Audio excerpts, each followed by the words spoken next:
Halo Pineapple People, selamat datang kembali di Pineapple People Podcast. I'm your host Surya Hatta. Dan seperti biasa di podcast ini kita menghadirkan anak-anak muda berprestasi, anak-anak muda on the rise, lagi up and coming. Eh, Tentunya kita ngobrolnya santai-santai aja sambil minum kopi, ya kan. Di episode kali ini juga kita kedatangan one of my oldest friends juga. Ini teman gue dari SMP juga nih, Ray Kamal. Selamat datang Ray. Terima kasih Pak Surya. Senang bisa berada di sini Pak Surya. Iya, thank you loh datang nih. Ray, kita langsung aja ya ngobrol-ngobrol santai ya. Boleh.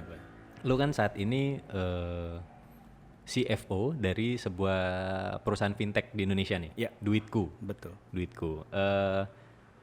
Yang gue suka adalah value proposition dari Duitku berbeda, di mana dia menempatkan dirinya sebagai payment gateway. Ya. Ya kan? Itu apa sih bedanya Ray? Maksudnya tuh kayak gimana sih? Jadi waktu kita pertama bikin konsep social payment gateway itu kita kepengen merangkul kalangan dan nggak cuman yang middle up in terms of size-nya gitu. Kita mau ngerangkul semua pelaku bisnis yang punya bisnis online. Mau itu dia punya PT atau dia berdasarkan personal, individual untuk bisa menerima pembayaran secara online gitu. Nah, konsep sosialnya ini seperti apa sih sebenarnya? Jadi gini, kalau misalkan ada bisnis kecil, small business, mom and pops shop gitu, pengen jualan online, mereka tuh nggak bisa, most of the time mereka nggak bisa langsung pergi ke bank. Mereka nggak bisa langsung pergi ke bank bilang, gue mau buka virtual account mandiri dong buat bisnis gue. Pertanyaannya yang bakal ditanya sama si bank bakalan, transaksi lo udah berapa? Pasti kayak gitu, pasti based on value bisnis lo udah berapa, transaksinya akan seberapa gede gitu. Nah, jadi untuk menjembatanin ini sebenarnya Duitku itu dibentuk, kita buat sebagai jembatan antara bank-bank yang besar ini dengan para pelaku bisnis mikro UMKM ini gitu.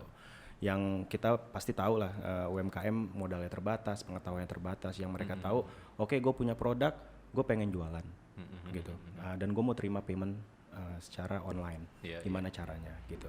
Nah, jadi dan konsep sosial itu sebenarnya karena gini. Kalau misalkan kita sebagai merchant besar yang punya transaksinya ribuan setiap hari, itu kita bakalan minta rate dengan murah tuh, kita punya bargaining power untuk minta ke bank gitu. Nih gue punya transaksi segini, lu bisa kasih gue transaksi paling ininya berapa? Ada bargaining power gitu. Tapi kalau misalnya lu small UMKM, ya mereka mau jualin ke kita aja syukur gitu loh. Nah, jadi kita mau bikin kayak suatu komunitas bisnis di mana yang kecil-kecil ini lama-lama transaksinya gede nih. Transaksinya gede dan di situ kita bisa minta sama bank, ini transaksi kita udah gede. Bisa nggak lo turunin rate lo ini gitu loh. MDR lo bisa lo turunin nggak? Karena gue transaksi collectively segini besar. Kayak gitu. Collectively itu kata kuncinya ya, berarti memang bukan satu perusahaan per perusahaan gitu ya? Nggak mungkin gitu. Karena kalau misalnya satu perusahaan per perusahaan biasanya mereka langsung aja connect sama si bank gitu kan, karena mereka udah punya bargaining power sendiri. Nah, kita sebenarnya mau bikin suatu platform di mana yang kolektif yang kecil-kecil ini lama-kelamaan transaksinya itu banyak sebagai satu. Jadi kita pass on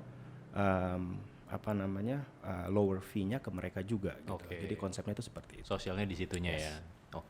Terus kalau dari segi klientelnya sendiri Ray, sejauh ini memang utamanya itu banyaknya memang dari UMKM atau ada juga sebenarnya korporasi-korporasi menengah dan besar juga? Ada definitely mix ya. Jadi kalau misalnya kita ngomongin UMKM, ada yang kayak jualan baju gamis di Jogja. Terus ada penyedia web server kayak GoDaddy gitu jualan domain gitu, yang buat website kayak gitu. Terus kita ada juga, nah jadi klientel kita dari yang benar-benar usaha mikro jualan pulsa kayak gitu. Jadi mereka jualan pulsa, mereka terima pembayarannya online. Nah dan pasti juga kita ada yang menengah. Maksudnya dari segi size-nya menengah gitu. Contohnya salah satu klien kita ada Metro Data. Oke. Metrodata online. Iya, iya, Itu ini kita kan pakai servisnya kita. Terus Big name dong Metrodata. big names. Terus kalau misalnya suka lu ini nggak apa namanya trading Bitcoin nggak? Bitcoin, gue pernah nyoba tapi nggak gue lanjutin. Ya. Kenapa? Karena gue beli waktu itu pas harga 250 juta. Pas lagi tinggi-tinggi ya, gue pikir Iya, ini iya. kayak emang naik lagi. Bakal naik lagi. Terjun bebas. Langsung 70 juta gitu ya. Iya. Jadi gue nggak mainin lagi. Mainin lagi. Nah, salah satu klien kita juga Indodax. Oke. Indodax klien kita juga. Jadi dari segi industri sendiri kita lumayan diverse ya. Dari yang bener jualan baju, jualan pulsa, ada jualan apa komputer kayak Metrodata gitu, ada jualan cryptocurrency kayak Indodax. Ada lagi juga apa namanya fintech peer-to-peer lending gitu. Oke. Menarik. Jadi cukup diverse juga ya, Ray. Cukup diverse ya. Oke. Nah, sekarang kalau kita masuk lebih dalam ke fintech nih, Ray. Karena gue suka merhatiin juga nih fintech, especially di Indonesia. Ya. Kalau kita bicara e-wallet deh. Ya. E-wallet itu kan awalnya tuh banyak banget, Ray. OVO, GoPay, oke. Yep. Dana, terus apa T-Cash, Link Aja, apa macam-macam lah.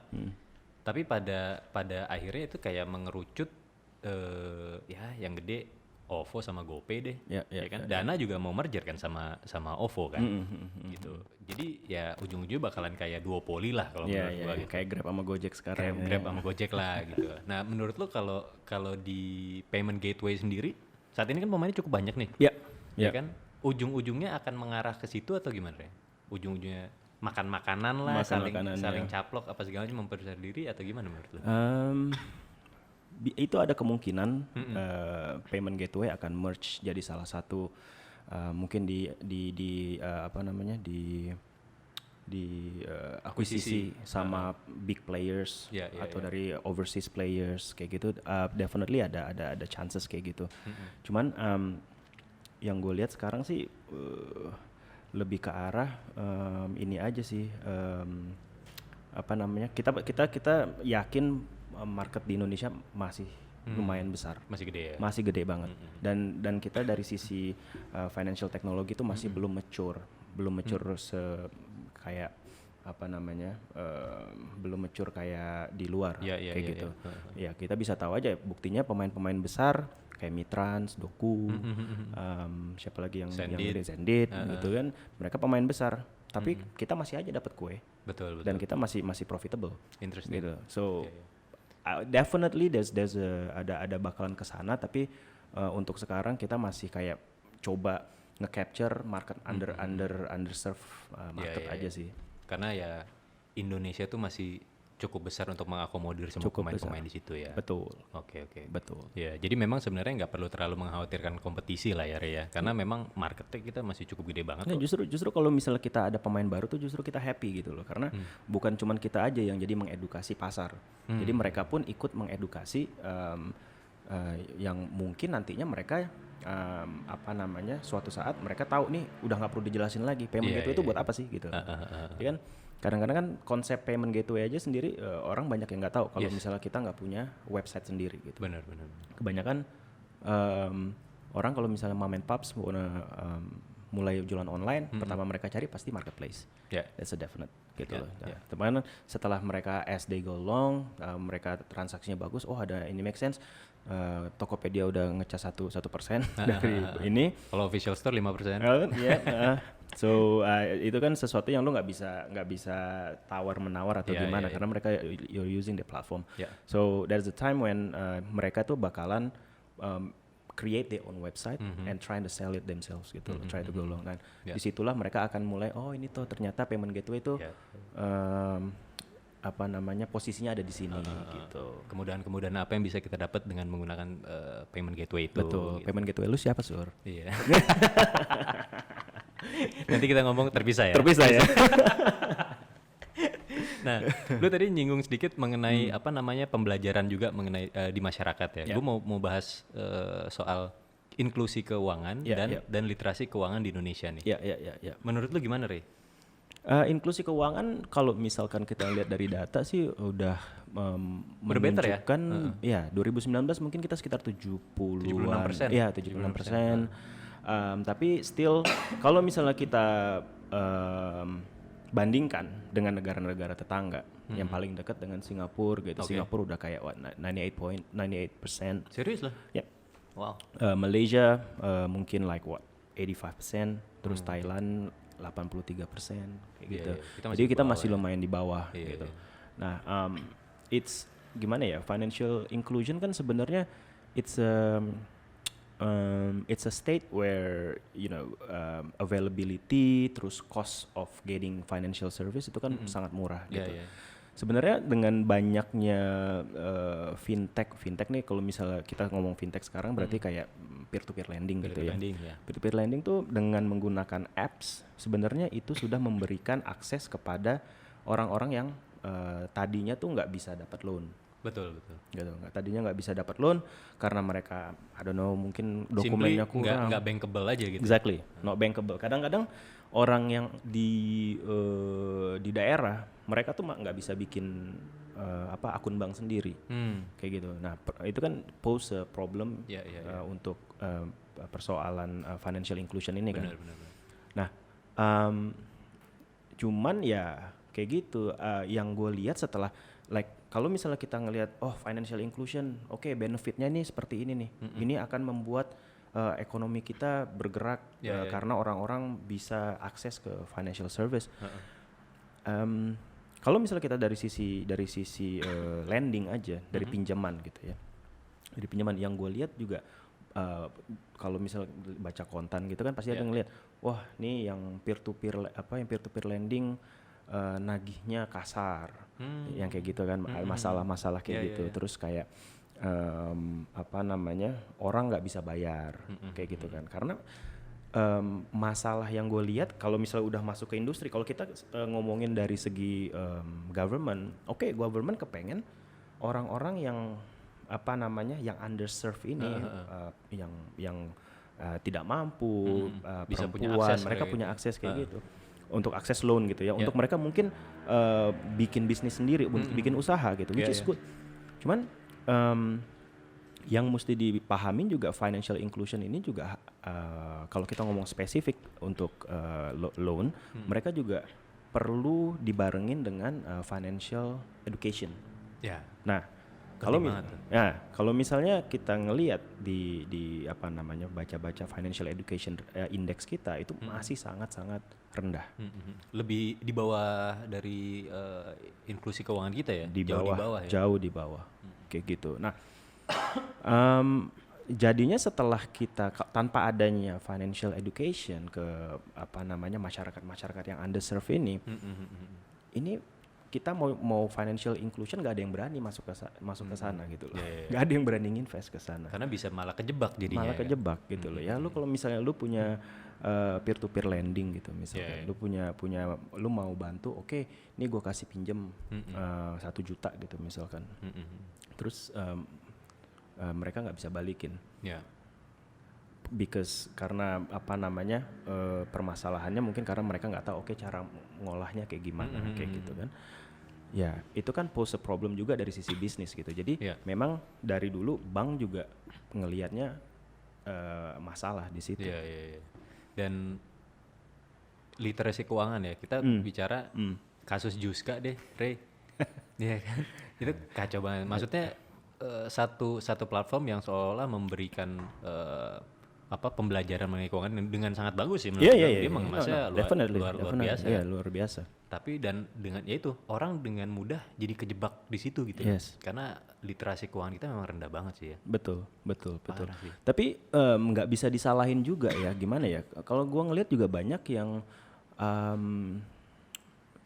orang-orang yang nggak usah yang underserved ya, yang di daerah-daerah gitu. Cuman kayak kita yang hidup di Jakarta aja kadang-kadang kita nggak paham apa itu literasi keuangan gitu loh. Kapan lu mesti spend, kapan lu mesti nabung, kapan lu mesti asuransi, exactly. Kapan lu mesti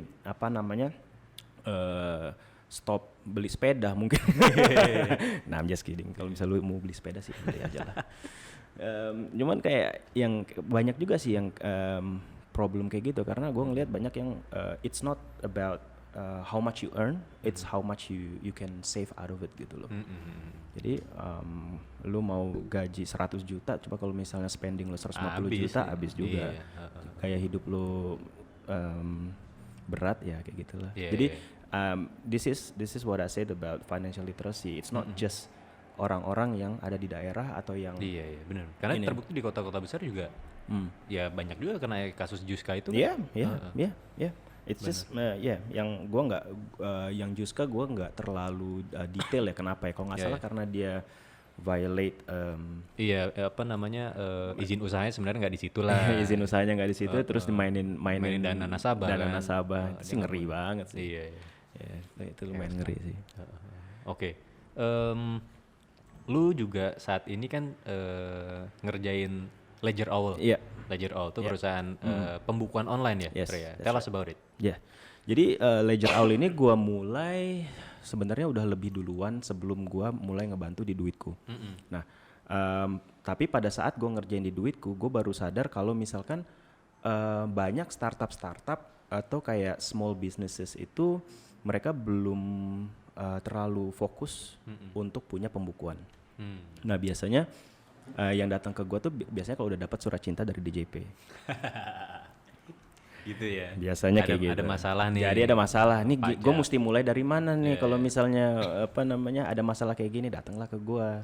Biasanya kayak gitu. Ini gue ada dikirim kayak ginian. Gue what should I do gitu. Terus gue bilang, oke, ada pembukuannya lo. Pembukuan nggak ada sih. Gue cuman yang penting ada cash aja di bank. Jadi ya that's how I run gitu. Terus oke. Nah, dan itu juga sebenarnya happens juga kan di Duitku juga waktu itu. Jadi nggak ada pembukuan, tapi pada saat mereka mau diinvest, kita langsung oke, ini mesti ada pembukuan. Harus ada pembukuan. Kalau nggak siapa yang mau invest gitu. Bener. Karena at the end of the day itu baliknya ke math-nya yang dilihat sama investor. Exactly. So that's when I start. Terus dari situ gue mulai ketemu ini juga perlu, ini juga perlu gitu. Nah, sebenarnya Ledger Owl sendiri juga itu kita nggak cuman jadi Ledger Owl itu ada dua area yang kita akan tap. Yang pertama area service. Area service itu di area pembukuan. Basically kalau misalnya lu punya bisnis, lu punya PT, lu kan perlu pembukuan. Kita ngerjain service-nya. We do your book every month. Nah, value proposition kita itu lebih ke arah kenapa kita ada? Karena satu people. Biasanya yang fresh grad lah kita ngomongnya ya. Fresh grad kita mesti of course lu mesti bayarnya UMR. Lu bayarnya UMR, but most of the time fresh grad ini lu suruh bikin ini data gua tolong bikin pembukuan. Mereka nggak akan bisa ngelakuin itu. Mereka nggak akan bisa ngelakuin itu. Mereka masih harus di-train lagi. Sedangkan founder biasanya udah nggak punya waktu lagi untuk ngurusin itu kan. Lu pasti tahu lah di awal-awal sulit kan. Nah, akhirnya jadi mendingan gua lempar aja pembukuannya keluar, yang penting gua get the job done.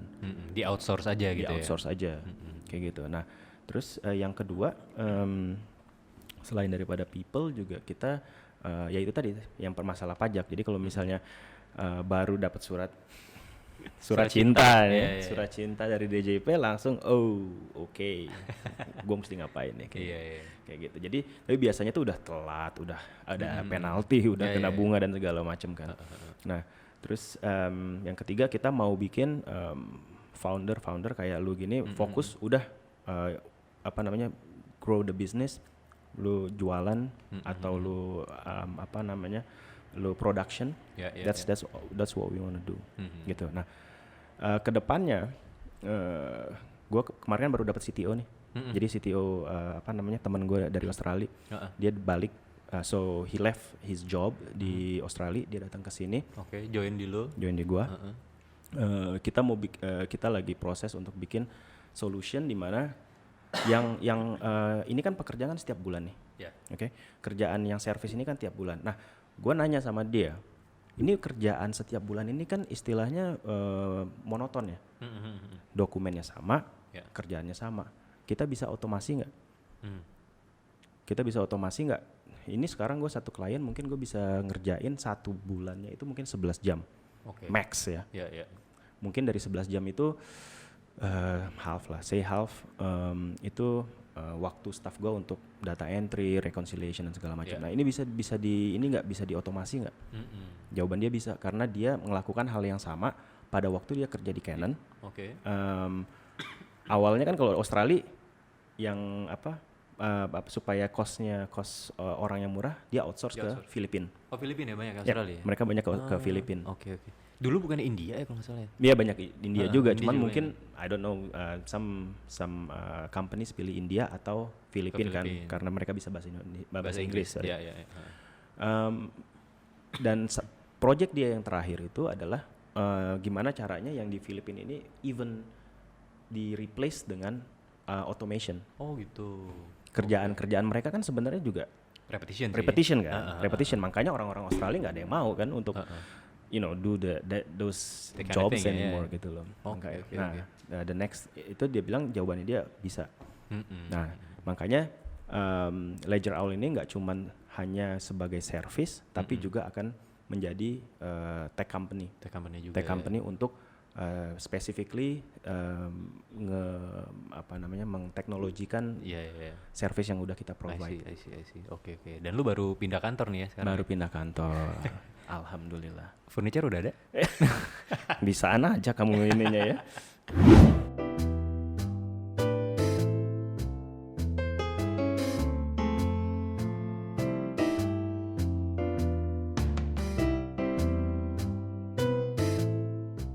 Lu kan disibukkan dengan, yaitu nggak hanya di Duitku, Ledger Owl, terus lu juga ada usaha kos-kosan segala macem. Kok kos-kosan diangkat-angkat kan? Iya bagus kan? Bagus ya? Bagus dong ya kan. Lu memang memilih untuk tidak fokus ke satu bidang usaha atau gimana ya? Kan karena ada orang yang gue fokus dulu deh ke yang ini deh. Tapi lu nyambil nih. Gimana? Well, jadi karena di Duitku, gue ngelihatnya lebih ke arah kebutuhan ya. Jadi di Duitku itu, karena mereka pada waktu itu pada saat diinvest sama investor, terus mereka dapat tractionnya lumayan besar. Gua waktu itu 2017 sampai 19 itu mungkin fokus di situ, gitu, nge-build tim, bikin SOP, terus bikin reconciliation system. Tapi setelah sudah berjalan kan, what's next? Gitu loh. Tim lu udah bisa, tim gue udah bisa jalan sendiri, kayak gitu kan. Tim gue udah bisa jalan sendiri, terus gue ngeliat, ini bisnis gue yang Ledger Owl nih, coba gue inin lagi deh. Perlu attention lebih nih sekarang nih. Gitu kan, perlu attention. Nah kemarin pas lagi kita ngobrol, ketemu, namanya sama-sama anak di Sydney kan, ya udah kita ketemu ngobrol segala macam. Gue nanya, lu bisnisnya apa? Gue bisnis ini, gitu. Terus gue ngasih vision. This is Ledger Owl tuh nggak cuman mau gue bikin cuman sekedar service tok gitu, karena service doang itu kita nggak bisa exponential growth, gitu. Karena setiap kali ada klien baru masuk, gue mesti berarti nambah orang, gitu kan. Berarti kan it's not exponential growth. Nah, gimana kalau misal gue dapat klien tambah, tapi orang gue nggak terlalu nambahnya terlalu jauh, gitu. Makanya pas gue pitch ke CTO gue yang sekarang, dia bilang ini bisa nih di function ini dijadikan teknologi gitu lagi. Dengan teknologi, terus barulah ada lagi teman gue yang dari Sydney juga bilang, wah gue suka nih ide lo kayak gini. Mereka bisa add other value yang gue nggak bisa provide gitu. I see. Interesting. Koneksi berarti dalam perjalanan lu sejauh ini sangat memegang penting. peran penting nih. Sangat penting.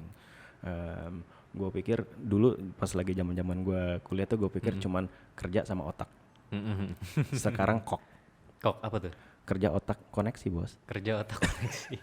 Kok ya. Kok. Jangan pikiran kotor ya tapi. Iya, Ya. iya, iya. Oke. Menarik. Memang penting banget ya Koneksi penting sih. Penting apalagi di Indonesia. It's not what you know, it's who you know kan.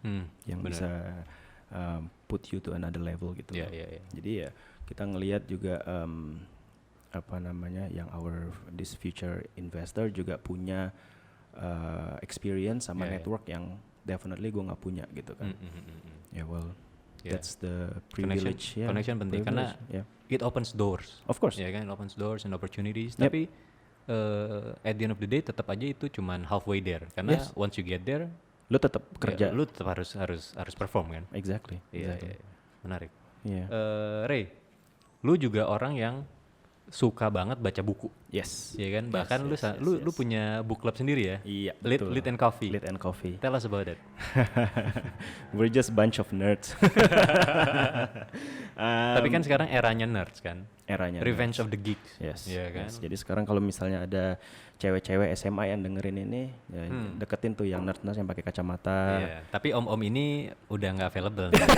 maaf Sorry, Om sorry. udah nggak available.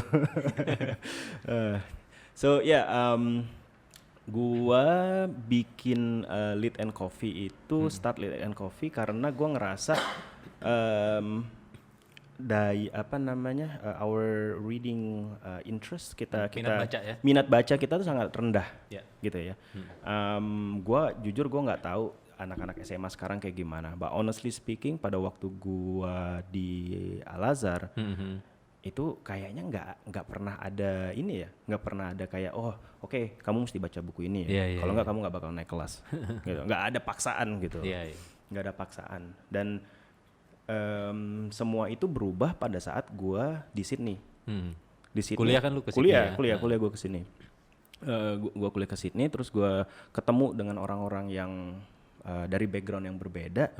Terus mereka kayak in their spare time mereka baca buku dan basically ya waktu itu gue ngeliat mereka baca buku karena mereka mau lulus kuliah kan. Yeah, yeah. So it was like, man, lu kalau misalnya nggak baca buku gimana lu mau lulus gitu. Textbook yang segede-gede gitu literally emang harus dibaca. Emang harus dibaca. Gila, ya. Tapi lu mesti kan lu nggak mungkin baca semua kan. Yeah. So jadi there's a technique on how to read that book gitu loh. Lu nggak baca semua tapi lu baca just enough to get you pass Yeah, gitu. yeah, yeah. Nanti lu kalau good in exam lu bisa dapat achieve a distinction gitu. Tapi definitely reading is like prerequisite gitu kan. Nah, dari situ gue baru mulai ngerti, wah gila nih gue kayak losing a lot of opportunity gitu loh. Pas lagi gue di SMA, di SMP kayaknya nggak ada yang maksa gue untuk baca buku-buku gitu. Sedangkan gue ngomong sama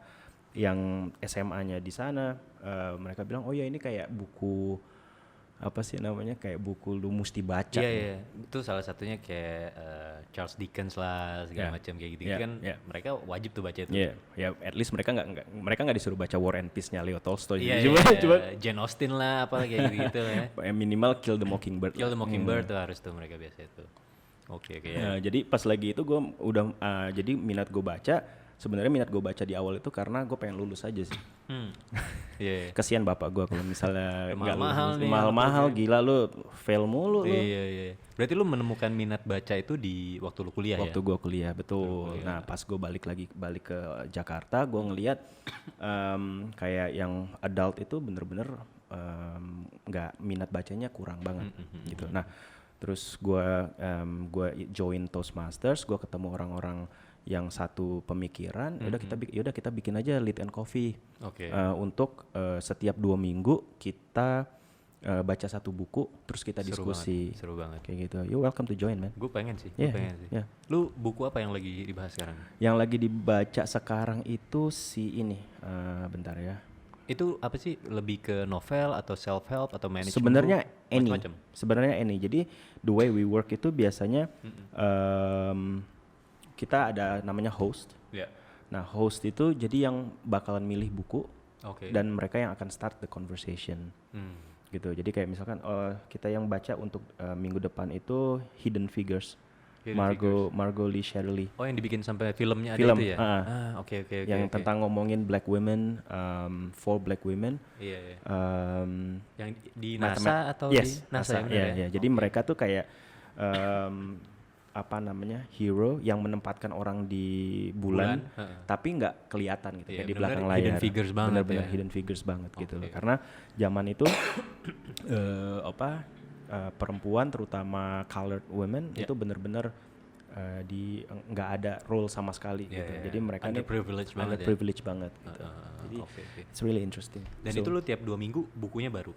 Tiap 2 minggu bukunya baru. Wow. Ya, tadinya kita mau seminggu sekali tapi kayaknya nggak mungkin. Lumayan susah baca buku. Tapi kita punya rule no erotica. So sorry to I can't join then. Sorry to disappoint you, man. No 50 Shades of Grey for you. So no erotica and less than 400 pages. Less than 400 pages. So just to make sure kita. Dan itu any genre ya basically. Any genre. Kita baca dari apa namanya?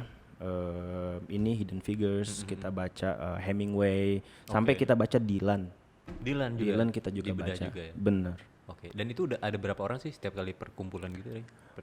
Minimal kita bisa attract mungkin kayak 6-7 orang mungkin. Sekali ini sekali ya. session gitu sekali ya. Session, which I think that's a good number. Iya. Karena kalau misalnya kadang-kadang kita pernah kayak sampai 15 orang gitu dan semua 15-nya baca semua. 15-nya baca semua. Akhirnya kayak panjang banget nih kita diskusinya gitu, padahal cuma 1 jam kita diskusinya gitu loh. Oke. So I would love to join. Come. Sometimes gue pengen join sih. Yeah. Ya, Do you have interest in reading books? Banget. What kind? Gue lebih ke belakangan lebih ke management book ya. Tapi kayak business books ya. Business book. Ya. Buku terakhir yang gue selesaiin itu Grit. Lu juga pasti baca ya? Ya, Angela Duckworth. That's nice. That's good. Itu bagus sih. That's one of the best sih. That's one of the best. Seru banget. Mesti share lah ini apa namanya buku-buku manajemen. Gue lagi menimbulkan minat baca gue lagi gitu. Dulu tuh gue dari kecil tuh gue selalu baca, Ray. Doraemon kan tapi kan. Komik juga. Tapi gue dari SD tuh gue selalu baca koran. Masa sih? Koran gue baca Kompas tiap hari. Serius lu? Punya bapak lu? Punya bapak gue. I see. Gue selalu tiap hari gue baca koran Kompas, terus bokap gue dari kecil nyuruh gue baca Warta Ekonomi lah, SWA, majalah SWA kayak gitu-gitu. Jadi gue itu kadang gue baca juga. I see. Kadang gue baca juga. Terus ya of course tabloid bola dong, zaman Iya, kita SMP zaman ya kan, ya. tabloid bola, majalah sportif. Tapi gue lebih suka majalah sportif Ketimbang bola. Karena dia apa ya? Penuturannya pemilihan kata itu bagus ya. Bagus. Jadi benar-benar rapih lah. Gitu. Nah, ini agak agak nyimpang dikit. Gue agak citizen journalism deh. Gue bahas citizen journalism. Gue agak-agak kurang suka karena itu kan basically siapa aja bisa nulis. Lu submit tulisan lu segala macam kan. Memang penyampaian apa in terms of speed, berita segala macam cepat kan. Karena punya koresponden di mana-mana. Cuman kadang mereka tidak dibekali kemampuan menulis yang baik menurut gua.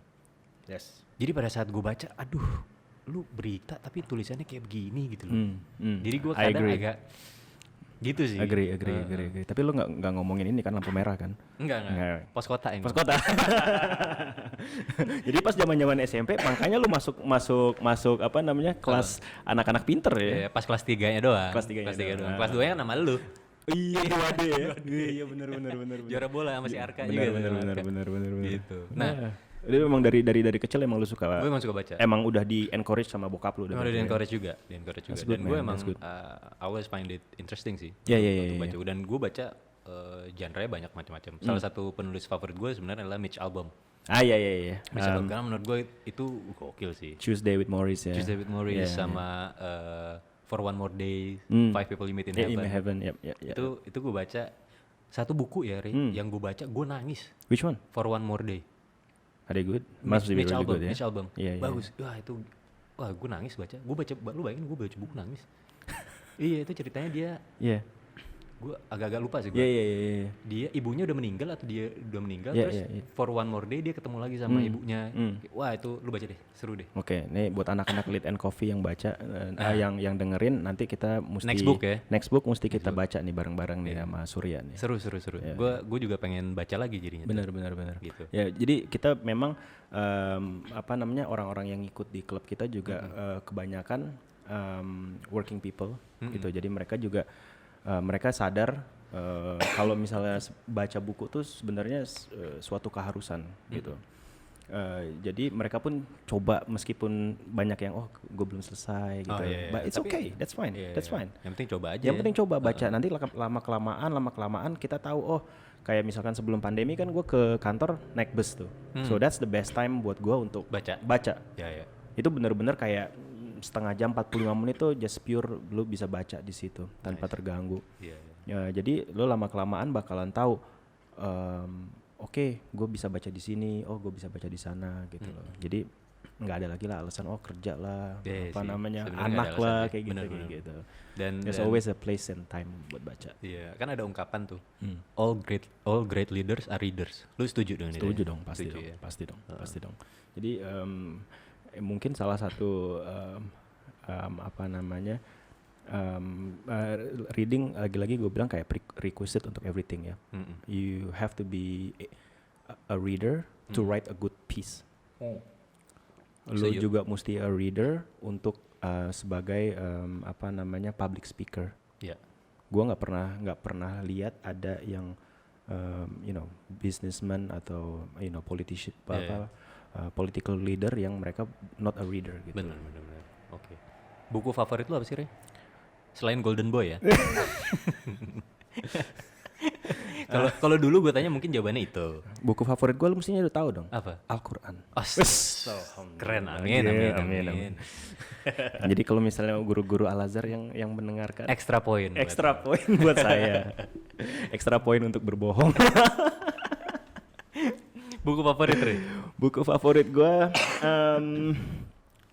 gue suka kalau misalnya bisnis gue suka autobiografi. Okay. The reason is because when I start business, gue nggak ada kayak some kind like mentor, gitu loh, kayak people to look up to. Oke, mereka mesti ngapain? Karena bokap gue bukan keluarga gue juga bukan datang dari entrepreneur gitu. Mereka kerja buat orang. Nah, jadi kalau misalnya gue baca buku autobiografi, contohnya kayak Richard Branson, gue bisa tahu caranya dia juggling antara bisnis dia sama yang beraneka macam dan di mana-mana tuh, sama ada anaknya di kanan tuh apa, gitu kan? Anaknya masih kecil, oke, gimana lu cara istilahnya kayak big balance antara family and business juga gitu kan, karena kayak bisnis yang baru jalan kan juga it's like your baby kan. It's your baby. Jadi gimana cara lu nge-handle all those gitu loh. Terus lu nge-handle kompetitor, terus lu gimana you start your day gitu kan. Jadi gue suka baca autobiografi karena it feels like I have a mentor. Iya. Dan lu bisa belajar dari situ. Dan gue bisa belajar dari situ. Buku apa, Ray, yang favorit lu nih? Autobiografinya siapa? Kalau Indonesia gue bisa bilang ini biografinya William Suryajaya. Astra. Foundernya Astra. Okay. Menurut gue dia super banget sih. Iya. Menurut gue dia super banget sih. Jagoan. Kacau tuh. Jagoan. Ray, kasih rekomendasi ke Pineapple People. Yes. Buku yang harus mereka baca deh. 3 buku deh. Any genre. 3 buku. Oke. Susah juga ya gue. Kalau misalkan autobiografi apa, terus kalau self help apa atau fiction apa, up to you. Self help, gua sebenarnya the first self help yang gue baca itu Rich Dad Poor Dad. Oke, Robert Kiyosaki. Itu harus sih. Itu harus sih. Lu kalau misalnya baca lagi sekarang kayak like, man, simple banget gitu loh. Lu kayak, how come you don't understand that gitu. Kayak sekarang kayak baca lagi tuh kayak cheesy gitu kan. Cuman unfortunately that kinda shape my worldview juga kan. Of how am I how do I want to do in the future gitu loh. About investment About juga. investment kayak gitu. Itu So, satu kalau misalnya Rich Dad Poor Dad, Rich Dad Poor by Dad kalau Robert yes. T. Kiyosaki. Ya, kalau misalkan memang mau yang gampang banget yang entry level. Yeah. Terus kalau self help lagi tuh how to win friends and influence people. Influence people, yeah. Dale Carnegie. That's legendary juga itu. It's amazing. Another self help itu 7 habits of effective people.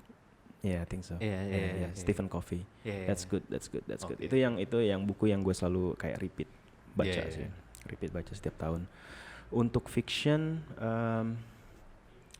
kalau misalkan Terlepas dari 50 Shades of Grey dan runutan-runutannya. dan runutannya ya. Aduh, susah nih kalau misalnya fiction.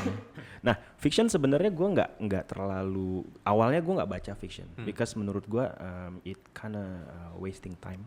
Karena gue lebih suka kayak something real, kayak autobiographic, and that's real kan, kayak gitu.